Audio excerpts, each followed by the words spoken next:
Si l'illettrisme n'a plus rien de commun avec ce que le pays a pu connaître au XVIIe siècle, tout le monde ne peut se targuer de maîtriser l'art de la rhétorique, de jouer de la syntaxe ou encore de montrer l'étendue infinie de son vocabulaire. Vous me direz alors, chacun son métier, et l'art de s'exprimer sur une feuille de papier en est un. Qu'il s'agisse de curriculum vitae, de biographie, de courriers administratifs ou de courriers du cœur, depuis des siècles, l'écrivain public prête sa plume à celles et ceux qui n'ont pas les mots justes, les mots précis, les mots qu'il faut pour raconter, revendiquer, contester ou aimer. Élise, écrivain public à Saint-Martin-d'Hères, a délaissé la plume pour le clavier, mais pour elle, le caractère essentiel et originel du métier a perduré. Écrivain public, c'est mettre sa plume au service des autres. Écrire pour la personne qui n'a pas le temps, la personne qui maîtrise mal le français. Donc des personnes qui cherchent la rédaction de courriers avec des mots forts, qui est des courriers qui seront rédigés avec des mots qui auront de l'impact. Et donc les personnes viennent trouver des professionnels comme nous. Ça peut être des lettres administratives, mais ça peut être aussi des lettres de motivation pour des étudiants, des CV, ça peut être des courriers divers. Vraiment, on touche à tout ce qui concerne l'écrit. Si les récits de vie et autres billets d'amour n'ont pas complètement disparu des commandes qui lui sont faites, c'est souvent en des termes moins poétiques qu'Élise doit s'exprimer pour ses clients. Ces derniers la sollicitent plus généralement pour des courriers de type administratif ou des lettres de contestation concernant un litige. Par rapport donc au courrier qu'on a fait la dernière fois, vous m'avez dit que vous n'avez pas eu de réponse, c'est ça? Et donc suite à votre appel et nos échanges de mails, j'ai préparé donc un deuxième courrier comme vous m'avez demandé. J'ai fait un courrier un petit peu plus sévère entre guillemets pour qu'il y ait cette fois-ci une réponse au moins. Et donc je vais vous jeter un œil et puis vous me dites ce que vous regardez tout de suite. Oui. Pourquoi j'ai consulté un écrivain public? Car j'avais besoin de faire des courriers assez précis. Donc je ne trouvais pas les mots et donc j'avais besoin d'un écrivain public qui connaît bien les mots, la langue française, qui sache tourner les phrases et qui donc qui me fait mon courrier, dans ce cas-là, de réclamation.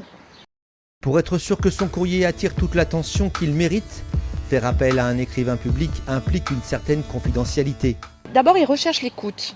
Ils se confessent un petit peu, si vous voulez, et ils veulent pas, ils cherchent, c'est un peu voilà, j'ai besoin de votre professionnalisme, mais en même temps, je veux pas que ça se sache. Et donc ils tiennent vraiment à cette confidentialité, et puis quoi qu'il en soit, ça fait partie de la déontologie de l'écrivain public. Donc voilà, on a des personnes qui viennent nous voir pour des tas de raisons et pour des tas de choses différentes. Et voilà, c'est une affaire entre le client et nous. Donc c'est très très important dans ce métier.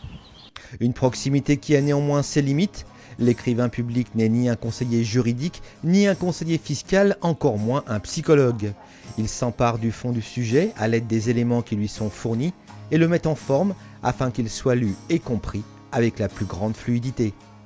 Loin de la place du village où officiait jadis l'écrivain public, c'est désormais depuis son bureau qu'il traite ses dossiers, certains concernant des affaires locales, d'autres proviennent de l'autre bout de la France. Internet est passé par là. Je travaille grâce à mon site internet, les personnes prennent contact avec moi. Après, on peut continuer par mail, les échanges par mail, je peux les appeler, je travaille beaucoup par téléphone. Et lorsque j'ai exécuté un travail, je demande toujours leur avis. S'ils ont des petites choses à rectifier, il n'y a pas de souci, je reviens dessus. On travaille en harmonie, comme ça, je ne suis pas arrêtée, je donne le travail et on ne se revoit plus. Non, ce n'est pas le cas, c'est toujours un travail, un suivi, jusqu'à ce que le client soit satisfait.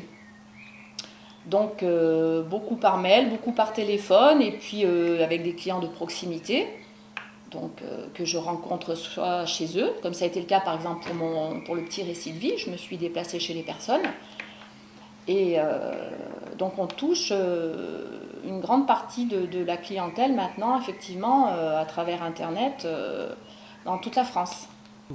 Si la plume et le parchemin ne font plus guère partie de leur univers, que les missives qu'ils rédigent se résument le plus souvent à des courriers au ton très cordial, mais dépourvus de toute poésie, les écrivains publics ont depuis leurs illustres prédécesseurs, les scribes de l'Égypte antique, traversé les siècles en s'adaptant à leur époque. Une mutation dans la forme et dans le fond, pour mieux comprendre et ainsi mieux répondre à la demande de leurs clients.